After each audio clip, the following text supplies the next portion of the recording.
Hello friends. आज के video में डिस्कस करने वाले हैं leet code problem climbing stairs. ठीक है, मीन्स आपको क्या करना है, आपको स्टेयर केस चढ़ना है, मीन्स आपको सीढ़ियाँ चढ़नी है और आपको एन स्टेप्स पे टॉप है, आपको टॉप पे पहुंचना है, मीन्स आपको एन स्टेप्स ट्रेवल करना है। ठीक है, और आपके पास क्या क्या ऑप्शंस अवेलेबल है इस time. We can either climb one और टू स्टेप्स, आप एक सीढ़ी भी चढ़ सकते हो या फिर दो सीढ़ी भी चढ़ सकते हो। ठीक है, तो आपको बताना है इन how many distinct ways you can reach the top of climb. Means आप जो टॉप है, मीन्स एन स्टेप्स पे आप टॉप पे कितनी हाउ मेनी वेज में आप टॉप पे पहुंच सकते हो करके। ठीक है, तो means we have to return in how many distinct ways you can climb to the top. ठीक है, तो आपको ये वाली चीज रिटर्न करनी है। तो इसको देखते हैं कि इस प्रॉब्लम को सॉल्व कैसे किया जाए। चलिए, सबसे पहले देखिए, हम मान लेते हैं कि इस समय हम जीरो पे खड़े हैं और आपको 1 2 3 4 5 ये है। तो अभी मैं आपसे क्या डिस्कस करना चाहता हूँ कि सपोज मैंने आपको बोला कि आपको वन पे पहुंचना है, आप इस समय प्रेजेंट जीरो पर हो और आपको वन पे पहुंचना है, तो आप हाउ मेनी वेज में आपको क्या कर सकते हो, वन स्टेप या फिर टू स्टेप का आप जंप ले सकते हो। ठीक है, तो आप मैंने बोला आपको जीरो से वन पहुंचना है, तो आप कितने तरीकों से वन पे पहुंच सकते हो, खाली एक सिंगल तरीके से ही वन पे पहुंच सकते हो। कैसे?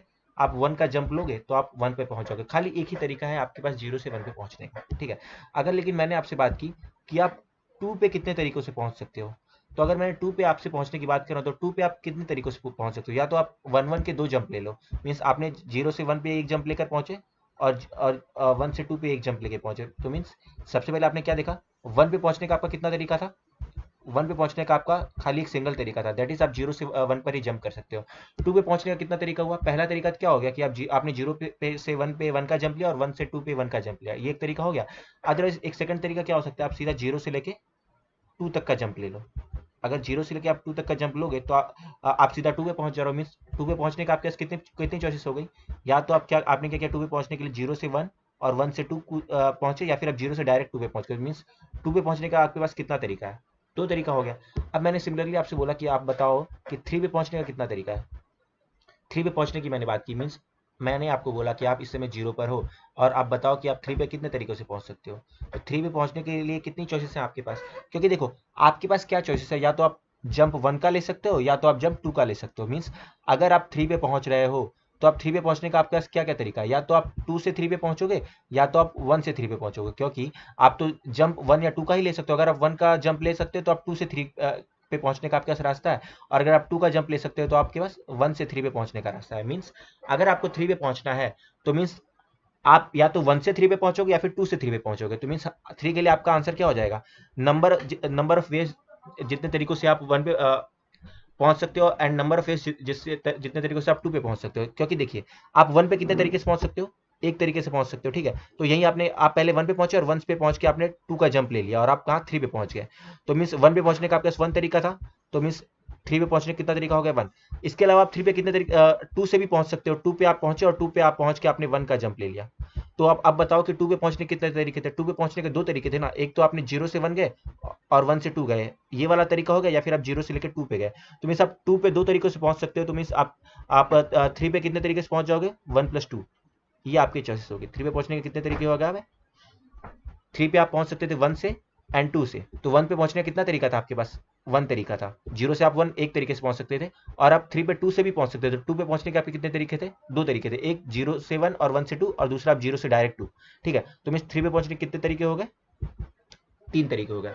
और अगर आप सिमिलरली मैंने आपको बोला कि चार पे पहुंचने के कितने तरीके होंगे, चार पे पहुंचने के कितने तरीके होंगे, जितने चार पे अगर आपको पहुंचना है तो आप चार पे कहां से पहुंच सकते हो, या तो आप टू से पहुंचोगे या तो आप थ्री से पहुंचोगे। टू से कैसे पहुंचोगे, टू से आप दो स्टेप का जंप लोगे तो आप पहुंच जाओगे कहाँ पे, फोर पे।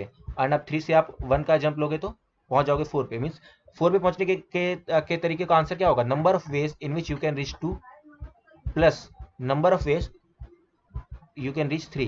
तो मीन्स फोर पे पहुंचने के कितने तरीके हो गए, फाइव तरीके हो गए। मीन्स आप किसी भी आप एन स्टेयर पे अगर आप पहुंच रहे हो तो एन स्टेयर पे पहुंचना आप कहां से पहुंच सकते हो, या तो आप एन माइनस वन से पहुंच सकते हो। कैसे, आप यहां से वन वन का जंप ले लोगे, या तो आप एन माइनस टू से पहुंच सकते हो।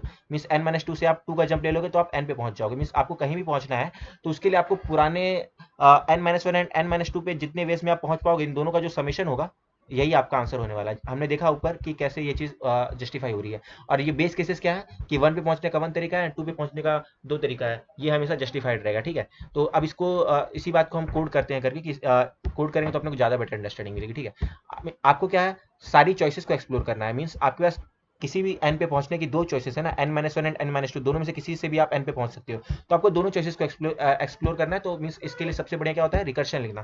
तो पहले हम इसको रिकर्शन मेथड से लिखेंगे और बाद में इसे ऑप्टिमाइज भी करेंगे, तो हमको ज़्यादा बेटर अंडरस्टैंडिंग मिलेगी। एक हम रिकर्शन लिखने के लिए हमने क्या किया, एक सिंपल सा हेल्पर फंक्शन बना लिया। हेल्पर फंक्शन आपको क्या करेगा, इंटीजर रिटर्न करेगा। कौन सा इंटीजर होगा, number of ways to reach N, ठीक है। और इसमें क्या किया, एन एन को आपने पैरामीटर पास किया। बेस केसेस आपके पास क्या क्या है, बेस केसेस आपके पास क्या है, सिंपल सा बेस केस, अगर एन जो है, अगर N is equal to zero, आपको एक भी स्टेप चढ़ना ही नहीं है, तो आप क्या करो, सीधा रिटर्न जीरो कर दो। इफ एंड अगर इफ ये N is equal to one है, वन पे पहुंचने का तो आपके पास वन ही तरीका है। आप वन पे सिर्फ खाली एक ही तरीके से पहुंच सकते हो ना। तो मीन्स अगर N is equal to one है तो क्या करो, रिटर्न वन कर दो, ठीक है। एंड इफ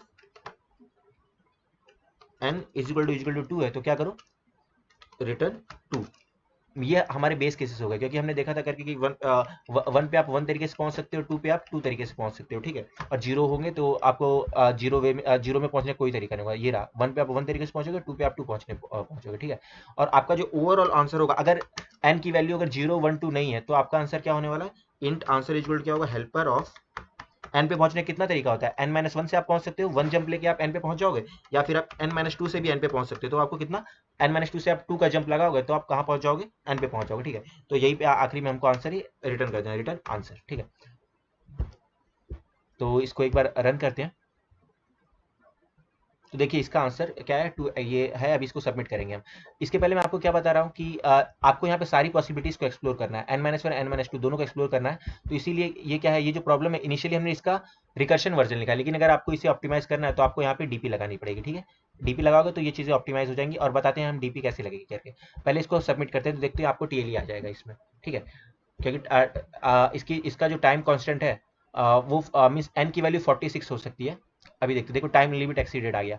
अभी देखो एन की वैल्यू कितनी हो सकती है, 45, ठीक है। तो और आपके पास हर स्टेप पे कितनी चॉइसेस है, दो चॉइसेस है ना, या तो आप एन पे n-1 से पहुंचोगे या फिर n-2 पे पहुंचोगे। किसी भी एन के लिए आपके पास दो चॉइसेस है। तो टोटल अगर आपके पास एन है, तो हर एन के लिए कितनी चॉइसेस हो जाएंगी। अगर सपोज एन ये एन इजिकल टू आपका 3 है, तो मीन्स सभी एन के लिए अगर आप वर्स्ट केस में काउंट करोगे तो 2 × 2 × 2। तो मीन्स अगर आपके पास एन चॉइसेस हैं और हर हर स्टेप पे आपके पास टू चॉइसेस हैं, तो आपकी जो ओवरऑल कॉम्प्लेक्सिटी बनेगी वो कितनी हो जाएगी, 2 to the power n worst case में, ठीक है। ये आपकी ओवरऑल कॉम्प्लेक्सिटी हो जाएगी। और 2 to the power 46 क्या है, आराम से टाइम लिमिट आ जाएगा, ठीक है। तो यहाँ पे अगर आप एक चीज देखने का प्रयास करोगे ना, तो देखो कितनी सारी सब प्रॉब्लम्स रिपीट हो रही हैं। मीन्स आप एक ही चीज को बार बार कैलकुलेट कर रहे हो। तो कैसे, देखो अगर आपके पास आपको n बराबर 8 पे पहुंचना है, ठीक है। तो 8 पे पहुंचने के कितने तरीके हैं, 8 पे तो या तो आप पहुंचोगे 7 से, मीन्स 7 से आप 1 का जंप लोगे लेके पहुंचोगे 8 पे, या तो आप 6 से पहुंच सकते हो 8 पे, 6 से आप 2 का जंप लोगे। अभी देखो 7 पे पहुंचने के कितने तरीके, 7 पे पहुंचने या तो आप 7 पे 6 से पहुंच सकते हो 1 जंप लेके, या तो आप 7 पे 5 से पहुंच सकते हो 2 जंप लेके, ठीक है। सिमिलरली आप 6 पे 5 से पहुंच सकते हो 1 जंप लेके, एंड 4 से पहुंच सकते हो 2 जंप लेके, ठीक है। अब देखिए, आप एक चीज अगर आप देखने का प्रयास करोगे, तो देखिए ये जो आपका जो 6 वाला है, देखो यहाँ पे रिपीट कर रहा है। देखो 6 को आप दो बार कैलकुलेट करो, एक बार जब आप 8 के लिए आंसर कैलकुलेट करें तब भी आपने 6 के लिए कैलकुलेट किया, और एक बार जब आप 7 के लिए कैलकुलेट करना चाहते थे तब भी आपने 6 को कैलकुलेट किया। सिमिलरली ये देखिए 5 को भी आप दोबारा से कैलकुलेट कर रहे हो दो बार। तो ऐसे में अगर आप बड़ा रिकर्सन ट्री बनाओगे तो कितनी सारी सब प्रॉब्लम्स बार बार रिपीट हो रही है। तो मीन्स अगर मैंने बोला आपके पास 8 पे पहुंचने कितने तरीके हैं, तो आप बोलोगे number of ways to reach 7 and plus number of ways to reach 6। तो मीन्स आपने यहाँ पे 6 कैलकुलेट किया। लेकिन सिमिलरली अगर आपको 7 का सॉल्व करना है, तो वापस से आप क्या कर रहे हो, number of ways to reach 6 and number of ways to reach 5। तो मीन्स अगर यहाँ पे अगर आपने 6 के लिए कैलकुलेट कर लिया, तो आप उसको अगर स्टोर कर लो कहीं पे, तो यहाँ पे आपको 6 को आप फर्दर एक्सपांड नहीं करोगे। मीन्स 6 से पहुंचने के तरीके कितने होने वाले हैं, 5 एंड 4। मीन्स आपको यहाँ पे नीचे नहीं जाना पड़ेगा। आप सिमिलरली अगर आपने ये वाले 6 को जब सॉल्व किया और आपने आंसर स्टोर कर लिया होगा, तो आप यहाँ से डायरेक्ट आंसर रिटर्न कर दोगे भाई कि मेरा आंसर ऑलरेडी कैलकुलेटेड है, आपको दोबारा से सॉल्व नहीं करना पड़ेगा, ठीक है।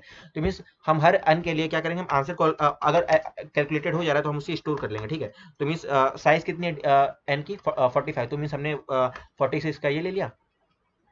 और सिमिलरली एक बार हम इसको meme set dp-1 size of dp, ठीक है। इसको हमने ये कर लिया, ठीक है, -1 से इंडिकेट किया। और अगर जब भी अगर हमारा बेस केस फॉलो नहीं हो रहा है, तो हम क्या चेक करेंगे, अगर जो पर्टिकुलर n है अगर ये ऑलरेडी कैलकुलेटेड है, मीन्स उसकी वैल्यू -1 नहीं है, तो हम क्या करेंगे, रिटर्न dp ऑफ n, हम उसको रिटर्न कर देंगे, हम उसको फर्दर सॉल्व नहीं करेंगे। अदरवाइज कोई भी अगर आप आंसर कैलकुलेट कर रहे हो, तो उसको आप क्या करो, dp ऑफ n में स्टोर कर लो। मीन्स जैसे आपने यहाँ पे 6 का आंसर कैलकुलेट किया था, तो आपसे स्टोर कर लो करके, ताकि नेक्स्ट टाइम वो रीकैलकुलेट ना हो। तो मीन्स ऐसे आप करोगे तो आपका जो टाइम लिमिट है वो खत्म हो जाएगा करके। एक बार देखते हैं इसको सबमिट करके। तो देखिए ये रहा, और इसको अपन ये सबमिट करते हैं तो इस बार टाइम लिमिट नहीं आएगा करके, ठीक है। देखिए तो इस बार पूरा एक्सेप्टेड होगा। और ये वाली अप्रोच की टाइम कॉम्प्लेक्सिटी क्या है, ये वाली अप्रोच की टाइम कॉम्प्लेक्सिटी है ओ ऑफ एन, या फिर मीन्स वर्स्ट केस में आप क्या कह सकते हो, ओ ऑफ 46। क्योंकि आप देखो कि जितनी भी सेल्स हैं खाली एक ही बार फिल होंगे। अगर टीपी ऑफ एन एक बार कैलकुलेट हो गया तो नेक्स्ट टाइम आप रिटर्न कर दोगे, उससे फर्दर कैलकुलेट नहीं करोगे, तो ओवरऑल कॉम्प्लेक्सिटी क्या हो जाएगी, ओ ऑफ एन। ठीक, O of means O of n, और स्पेस भी आप इतना ही कह सकते हो कि इतनी स्पेस भी लगेगी, ठीक है। तो मीन्स आपको डीपी, मीन्स हमको डीपी कब लगानी पड़ती है, डीपी आपको तब लगानी पड़ती है या तो आपको ऑप्टिमल आंसर कैलकुलेट करना है तब, मीन्स ऑप्टिमल आंसर कैलकुलेट करने के टाइम आपको डीपी लगानी पड़ती है, या तो फिर आपको क्या करना है, नंबर ऑफ वेज, अगर नंबर ऑफ वेज आपको कैलकुलेट करना है तो ये दोनों केसेस में आपको डीपी लगानी पड़ती है, ठीक है। तो ये वाला जो हमारा ये प्रॉब्लम है, इस केस में आपको क्या करना है, नंबर ऑफ वेज कैलकुलेट करना है ना, तो मीन्स आपको सारी पॉसिबिलिटीज एक्सप्लोर करनी है, तो इसलिए हमने डीपी लगाई। अगर आपको ऑप्टिमल आंसर कैलकुलेट करना था तब भी आपको सारी पॉसिबिलिटी एक्सप्लोर करनी पड़ती है, तब आप डीपी लगा सकते हो, ठीक है। तो ये तो क्या हो गया, ये तो टॉप डाउन डीपी है। टॉप डाउन डीपी क्या है, क्यों, क्योंकि आप देखो आपने एन की बड़ी वैल्यू पास की और आप उसको नीचे जाके कैलकुलेट कर रहे हो, मीन्स आपने पहले टॉप से स्टार्ट किया, फिर आप नीचे बेस में पहुंच के रिटर्न कर रहे हो, तो ये क्या है, इसको टॉप डाउन डीपी हम कहते हैं करके, ठीक है। अभी यही चीज है, इसको आप अगर इंटरव्यू में बैठे हो तो आपको कह सकता है कि आप इसे बॉटम अप में कन्वर्ट करो, ठीक है। तो ये वाला कोड क्या है, टॉप डाउन। अब हम इसे बॉटम अप में कन्वर्ट करते हैं, ठीक है। अब इसे हम बॉटम अप में कन्वर्ट करते हैं। सिंपल सी चीज, अगर आपको बॉटम अप में कन्वर्ट करना है तो पहले आप बेस केसेस लिख दो। इफ एन बराबर बराबर 0 है तो मीन्स ये तो चेंज होने ही वाला नहीं है। इफ एन बराबर बराबर 1 है तो 1 पे पहुंचने कितना तरीका है, 1 तरीका है। इफ एन बराबर बराबर 2 है, 2 पे पहुंचने कितना तरीका है, 2 तरीका है, ठीक है। अदरवाइज अगर ऐसा नहीं तो आप क्या करो, int DP of n+1 size का अपन डीपी ले लेते हैं, क्योंकि आपको एन का रिटर्न करना है, और पहले इसकी वैल्यू को सबको 0 से इनिशियलाइज कर देते हैं, ठीक है। मीन से डीपी 0 साइज ऑफ डीपी, ये हमको ने इसको 0 से इनिशियलाइज कर दिया। और उसके बाद आप क्या करो, मीन्स आपके पास जो 0 1 2 का आंसर है आप उसको ऑलरेडी स्टोर कर लो। डीपी ऑफ 0 बराबर क्या है 0, डीपी ऑफ 1 बराबर कितना है 1, एंड डीपी ऑफ 2 बराबर कितना है 2। इसको हमने क्या किया, ऑलरेडी स्टोर कर लिया। अब एन अगर मीन्स अगर 2 तक का आंसर होता तो एन बराबर 2 तक रिटर्न हो जाता, लेकिन एन अगर 2 से बड़ा है तो हम क्या करेंगे, कैलकुलेट करेंगे। Int i is equal to 3, i is equal to 3 से लेके i less than equal to n तक आई प्लस प्लस करेंगे। और कोई भी आप किसी भी आई पर हो तो आपके पास आई पे पहुंचने कितने तरीके हैं, DP of I -1 plus DP of I -2। Means आप आई पे पहुंचना चाहते हो तो आप आई -1 से 1 का जंप ले सकते हो, या फिर आप आई -2 से आप 2 का जंप ले सकते हो। तो यही आपके तरीके होंगे, तो करेंगे। तो मीन्स आई वाला जो आंसर है वो आई -1 एंड आई -2 पे डिपेंड कर रहा है, तो ये फॉलो कर रहा है करके। इन द लास्ट आप क्या करो, रिटर्न डीपी ऑफ एन कर दो, ठीक है। तो ये हमने इसको कर दिया करके। अब इसको अपन रन करते हैं, देखते हैं इसमें कोई और कोई एरर है कि नहीं। ये रहा, इसको अपन रन करते हैं। हाँ ये रहा, इसको भी सबमिट करते हैं। इसको हम सबमिट कर रहे हैं, यस इट इज एक्सेप्टेड।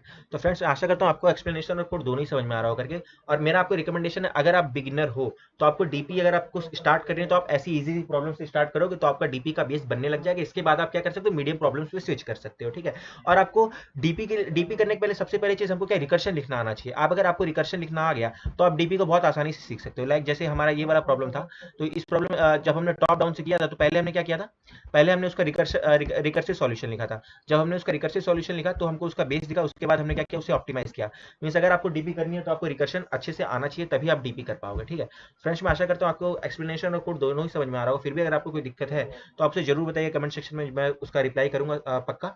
आपको अगर वर्क पसंद आ रहा तो वीडियो लाइक कीजिए, चैनल को सब्सक्राइब कीजिए, अपने फ्रेंड्स के साथ शेयर कीजिए। मेरी कोशिश है कि मैं आपके लिए अच्छे से अच्छा कंटेंट सरल से सरल भाषा में बनाऊं, तो इसलिए अगर मेरे लिए कोई सजेशन हो तो मुझे जरूर बताइए करके।